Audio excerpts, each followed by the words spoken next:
यहाँ पर आज यूपीएससी प्रीलिम्स का जो पेपर हुआ है इस प्रीलिम्स का 24 मई, तो यहाँ से देखो कुछ क्वेश्चन हम लोग शॉर्ट्स में थोड़ा सा डिस्कस कर लेते हैं। जैसे कि यहाँ पर 21 क्वेश्चन है, इसमें बोला है तंगुर रहुआ ज्वालामुखी जिसे वर्ष 2025 में यूनेस्को द्वारा एक वैश्विक भू उद्यान ग्लोबल जियो पार्क घोषित किया गया था, निम्नलिखित में से किस देश में स्थित है? बताना है आपको। ये किस देश में स्थित है? करेक्ट आंसर हो जाएगा ये इक्वाडोर इसका करेक्ट आंसर है। काफ़ी न्यूज़ में भी था ये, है ना। ये मैंने आपको जो डेली टारगेट है ना वहाँ पे क्वेश्चन कराया था, इसका टॉपिक भी बताया था कि इंपॉर्टेंट है और पीआईबी का क्वेश्चन है ये, ठीक है। तो यहाँ से इसका करेक्ट आंसर होगा ये दक्षिण अमेरिकी महाद्वीप में इक्वाडोर के देश में एंडीज पर्वत श्रृंखला का हिस्सा होगा। अगला क्वेश्चन जैसे यहाँ पर है माधव राष्ट्रीय उद्यान के संबंध में विचार करने कौन सा सही होगा? इसे वर्ष 2025 का भारत का बाघ अभ्यारण्य टाइगर रिजर्व घोषित किया गया था। 22वें का पहला स्टेटमेंट करेक्ट है। सेकंड, सांख्य सागर जिसे रामसर स्थल के रूप में नामित किया गया था, ये राष्ट्रीय उद्यान के भीतर स्थित होगा। किसमें? इस राष्ट्रीय उद्यान के भीतर ये स्थित है। सेकंड बात क्या होगी? सेकंड भी सही है, ठीक है, जिसे अंतर्राष्ट्रीय महत्व की रामसर भूमि में नामित किया गया था।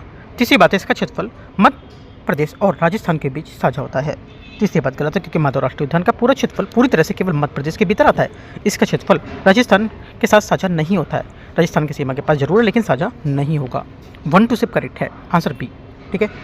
इस टाइप से क्वेश्चन अगला देख लेते हैं। 23 नंबर भी 23 नंबर बोला है यहाँ से कि अंडमान और निकोबार द्वीप समूह की जलवायु उसके संबंध में विचार करना है। पहला बोला इस जलवायु को आदर्श उष्णकटिबंधीय तटवीय जलवायु के रूप में परिभाषित किया जा सकता है। 23 का पहला करेक्ट है, एकदम सही बात है। सेकंड बात है यहाँ दक्षिण पश्चिम मानसून और उत्तर पूर्वी मानसून दोनों से वर्षा होती है। क्या होगा? सेकंड बात भी एकदम करेक्ट है, ठीक है। जून से सितंबर के बीच में और उत्तर पूर्वी मानसून अक्टूबर से दिसंबर में दोनों में वर्षा होती है। तीसरी बात है दिसंबर में और मई के बीच अधिकतम वर्षण होता है। इसमें ये बात गलत है क्योंकि दिसंबर और मई के बीच अधिकतम वर्षण नहीं होता है। भारत के इन हिस्सों में अधिकतम वर्षा का मुख्य रूप से मई के बीच में यहाँ पर नवंबर के बीच में होती रहती है और जनवरी से अप्रैल के महीने में यहाँ तुलनात्मक रूप से शुष्क रहता है। तो गलत हो जाएगी। 1 2 यहाँ से करेक्ट है, बी आंसर होगा।